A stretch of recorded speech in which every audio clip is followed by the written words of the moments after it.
Jumpa lagi teman-teman. Pada kesempatan kali ini kita akan mengukur konsumsi arus dari sistem ini ketika dia standby dan ketika membuka. Oke, kita lihat langsung. Ketika standby, controller aktif terus, lampunya berkedip-kedip, arusnya adalah 0,04 ampere atau 40 miliampere. Dan pada pemasangan biasanya si controller ini tersambung terus, aktif terus. Jadi terus-menerus mengkonsumsi 40 miliampere. Nah, sekarang kita lihat berapa arusnya ketika kita membuka kuncinya. Ini standby. Oke. 240 miliampere atau 0,24 ampere. Jadi sistem ini ketika dia membuka kunci, dia mengkonsumsi arus 240 miliampere selama 5 detik kurang lebih. Bisa diprogram berapa lamanya, bisa diatur, tapi defaultnya rata-rata 5 detik. Setelah 5 detik dia kembali lagi melepaskan kuncinya. Jadi kita ulang, actionnya seperti ini. Standby, membuka, 2, oke, sekitar 4 detik dia mengunci kembali. Dan kalau dia standby terus kontrolernya, maka harusnya adalah 40 miliampere. Nah, coba kita hitung dengan baterai berkapasitas 3000 miliampere jam, berapa lama dia bisa bertahan jika si controllernya ini aktif terus, dan jika kita menggunakan tombol tambahan seperti yang saya tambahkan di sini. Dengan kontrol tambahan ini, ketika pintu terkunci, tidak ada orang yang akan membuka, arusnya adalah 0, putus sama sekali.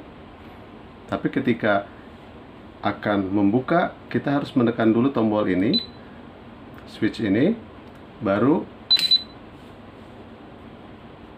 memasukkan, menempelkan kartu magnetiknya. Tambahan switch ini akan memberi dampak yang luar biasa pada umur baterai. Nah teman-teman, mari kita catat hasil pengukuran tadi dan kita lakukan perhitungan. Kita masukkan datanya dalam tabel. Mari kita lihat. Nomor 1, aksi membuka. Ketika membuka, controllernya mengkonsumsi arus 40 miliampere, solenoidnya 200 miliampere, sehingga totalnya adalah 240 miliampere. Dan ketika membuka dibutuhkan waktu selama 5 detik, karena setelah 5 detik si solenoidnya melepas kembali kuncinya. Kalau kita kalikan arus tadi kali waktunya, kita peroleh 1200 miliampere detik. Kalau kita konversi ke miliampere jam, hasilnya adalah 0,33. Kalau kita lihat yang biru, kalau kita gunakan kapasitas baterai sebesar 3000 miliampere jam, maka baterai tersebut bisa digunakan untuk maksimal ulangan buka tutup 9000 kali. Kalau per hari kita melakukan buka tutup 10 kali, maka umur baterai tersebut adalah 900 hari atau dalam bulan 30 bulan. Hampir 3 tahun. Yang nomor 2 sama dengan nomor 1, perbedaannya adalah jika kita melakukan buka tutup per harinya lebih sering, yaitu 20 kali, maka umur baterainya menjadi setengahnya, hanya 450 hari atau dalam bulan 15 bulan. 1 tahun 3 bulan. Masih sangat lama.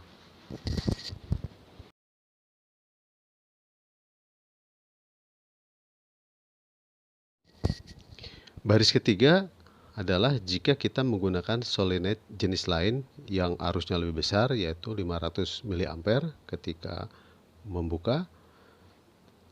Yang baris tiganya adalah kalau buka tutupnya 10 kali per hari, maka umur baterainya adalah 400 hari atau 13,3 bulan, setahun lebih.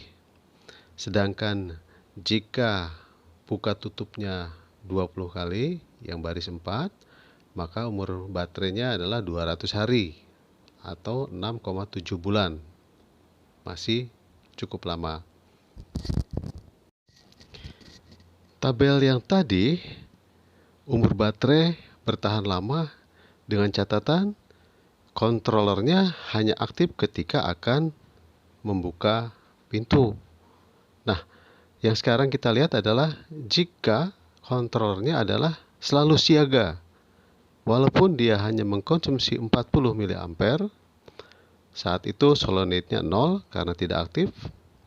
Jadi total arusnya adalah 40 mA. Waktunya 3600 detik dalam 1 jam. Artinya dia aktif terus.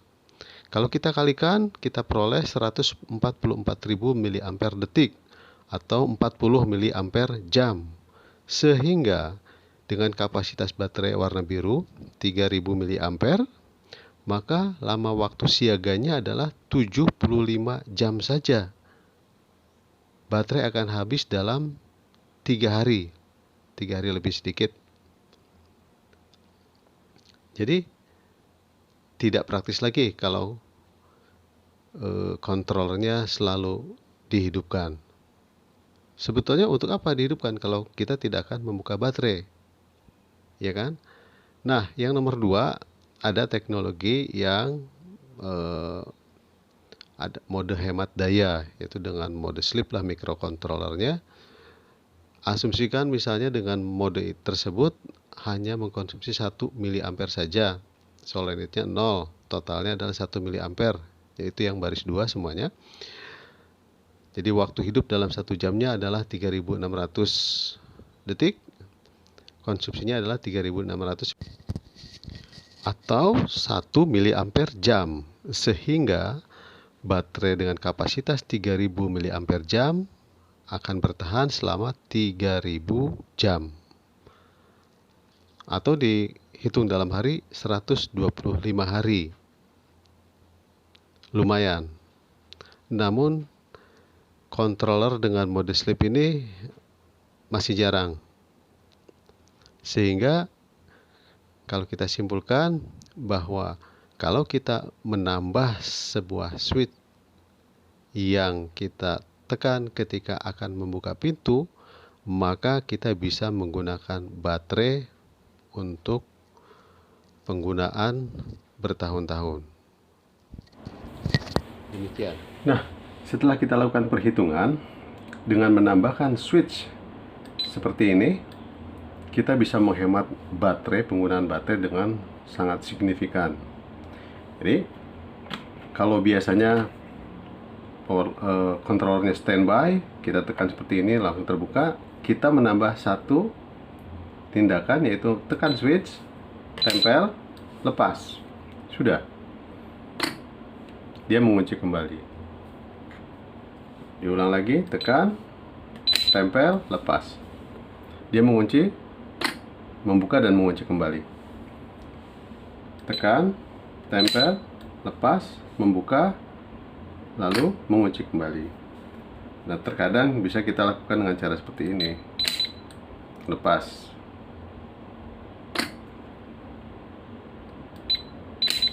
Lepas.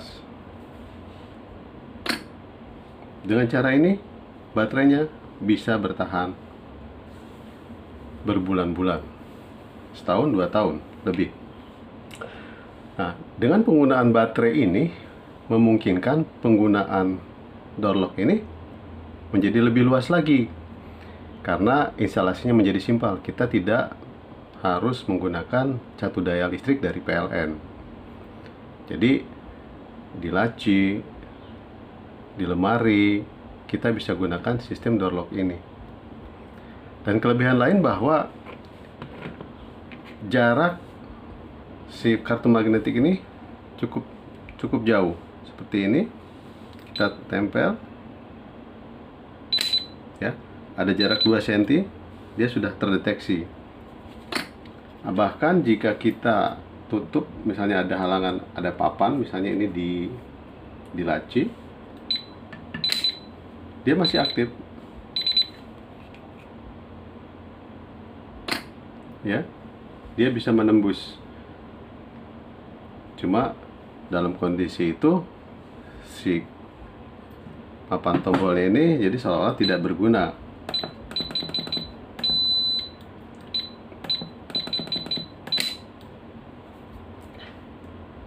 Nah, untuk penggunaan di laci, di lemari pakaian misalnya, atau di tempat-tempat